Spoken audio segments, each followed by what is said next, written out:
Hello friends, in the series of BSE IPF, I welcome you all. We are here with the same topic about which we are discussing from last few videos, which is related to PF, which is nothing but Provident Fund, whether it is voluntary Provident Fund or public Provident Fund. In this video, we are going to decide which suits you better. Now, one thing is important before we start this video, which we will discuss is whenever we talk about investment, we always think about mutual fund or stock market, and it is nothing but equity. But whenever we are doing a proper investment by doing financial planning, risk profiling, understanding risk appetite, everything, then in your portfolio, debt component has to be there. So when equity will not perform, debt will help you, and when debt will not perform, anyways equity is going to perform. So your complete ideal portfolio is a combination of debt and equity. So in debt category, you are having several options. If you are a salaried person, anyways 12% of your basic is going to get deducted from your basic pay, total salary 12% of whatever is your basic pay, and that money is going to get invested into PF.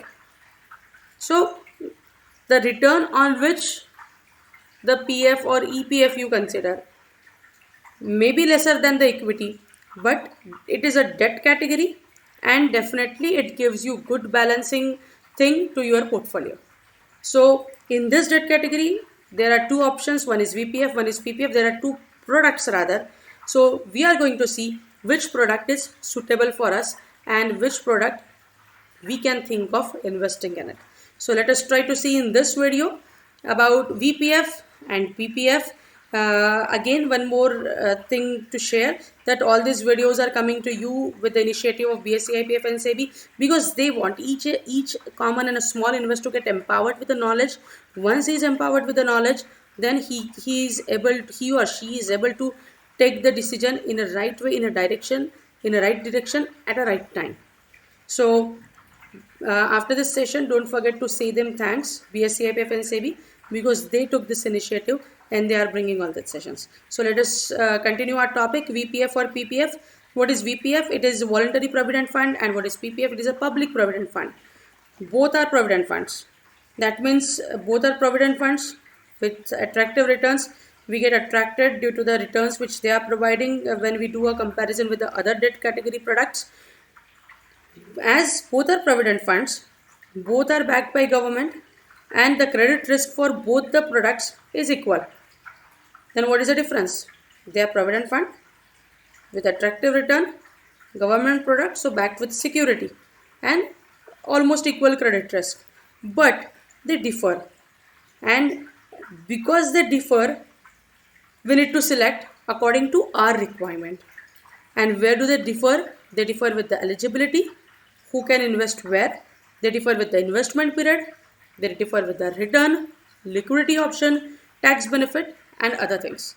So with this 5, 6, 7 points, we are going to decide according to our requirement, according to our risk appetite or our locking period conditions.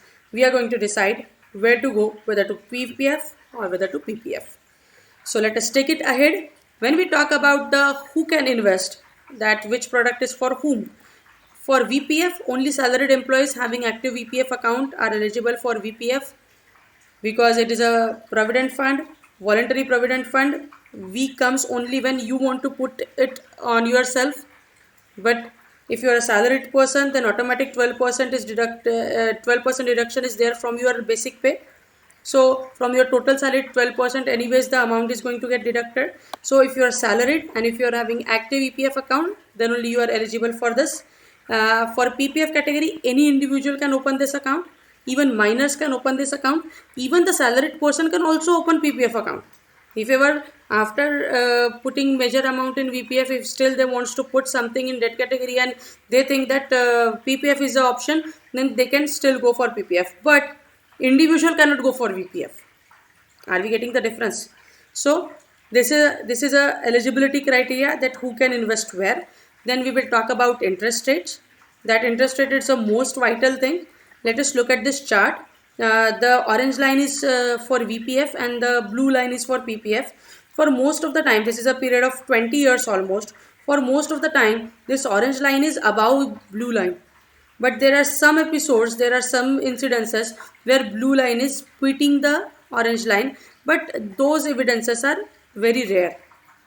But for most of the time, this VPF rates are more, because as most of the time people complains that our money government takes, we are salaried people, we pay more tax, so on and so forth. For them, that yes, deductions are there, but returns also you get more. What are the current rates for VPF? It's 8.5. These are 1920 rates. 2021 rates are yet to declare. So these are the 8.5 rates which currently we can discuss. And when we talk about PPF, these are the rates. They set rates for every quarter. Every quarter you will get different rates, and these are the rates for Q4 of FY21. There are 4 quarters FY21. The current it is a fourth quarter of FY21. So the current rates are 7.1. So VPF is anytime better than PPF, but for individuals we don't have any other option. Then let us talk about the tax. For both the products up to 1.5 lakhs under section 80C, it is tax free in VPF and PPF also. So if ever you are investing, whether it is VPF or PPF, this benefit we are going to get, but the treatment on the interest earned is different on both the products. For PPF, whatever interest we are earning, all interest earned is tax free. But for VPF, budget 2021 proposes the tax, about which we have discussed in the last video. So the investor who wants to know in detail about it can check out our last video. So VPF budget 2021 proposed tax above investment of rupees 2.5 lakh rupees. If you are putting more than 2.5 lakh rupees, whatever interest you are going to earn on the above 2.5 lakh rupees, you are going to you have to pay the tax on it. So effective interest rate becomes lesser. So this is a treatment for PPF and VPF. We are stopping here because the topic is very long. In the next video, we will conclude this topic and we will decide whether to go for VPF and PPF. So don't miss the other video. Don't miss the next video. Thank you very much for liking our session so far. Which we are getting from last many months, that you are liking our videos by your views and your comments. Don't forget to write your name along with your email address, because that makes it possible to bring such kind of sessions for you. Many people says that we are not very much comfortable in the open platform because such kind of comments also we get. But if you are comfortable, then please do let us know your name and email address. That will be helpful. Thank you very much. Stay tuned.